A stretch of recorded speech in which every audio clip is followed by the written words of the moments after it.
എന്താണ് black box? ഒരു വിമാനം അപകടത്തിൽപ്പെടുമ്പോൾ അതിലെ പ്രധാനപ്പെട്ട വിവരങ്ങൾ സുരക്ഷിതമായി സംരക്ഷിക്കുന്നതിന് വേണ്ടി വിമാനങ്ങൾക്കുള്ളിൽ സൂക്ഷിക്കുന്ന ഉപകരണമാണ് ബ്ലാക്ക് ബോക്സ്. അതികഠിനമായ താപനിലയും എത്ര വലിയ പ്രഹരശേഷിയും അതിജീവിക്കാനും ഇവയ്ക്ക് സാധിക്കുന്നു. പേരിൽ ബ്ലാക്ക് ബോക്സ് എന്നാണെങ്കിലും ഈ ഉപകരണത്തിന് നിറം ഓറഞ്ചാണ്. ഒരു സാധാരണ വിമാനത്തിൽ പൊതുവെ 2 ബ്ലാക്ക് ബോക്സുകളാണുള്ളത്. ഒന്ന് flight data recorder, 2 cockpit voice recorder. എന്താണ് ഫ്ലൈറ്റ് ഡേറ്റ റെക്കോർഡർ? വിമാനം പറക്കുന്ന സമയത്തെ വിവിധ പാരാമീറ്റേഴ്സ്, ഉയരം, വേഗത, ഇന്ധനനില, എഞ്ചിൻ പ്രവർത്തനം എന്നിവ ഫ്ലൈറ്റ് ഡേറ്റ റെക്കോർഡർ രേഖപ്പെടുത്തുന്നു. ഏകദേശം 25 മണിക്കൂർ വരെയുള്ള ഡേറ്റകൾ റെക്കോർഡ് ചെയ്യാൻ ഇതിന് സാധിക്കും. എന്താണ് കോക്ക്പിറ്റ് വോയിസ് റെക്കോർഡർ?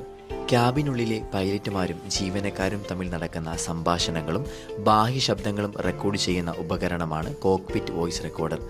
സാധാരണ നിലയിൽ 2 മണിക്കൂർ വരെ ശബ്ദം ശേഖരിക്കാൻ ഇതിന് സാധിക്കുന്നു. വിമാനം തകർന്നതിന് ശേഷം 30 ദിവസം വരെയാണ് ബ്ലാക്ക് ബോക്സുകൾക്ക് സിഗ്നലുകൾ നൽകാൻ സാധിക്കുന്നത്. അപ്പോൾ ഇതുപോലുള്ള പുതിയ അറിവുകളുമായി വീണ്ടും കണ്ടുമുട്ടാം.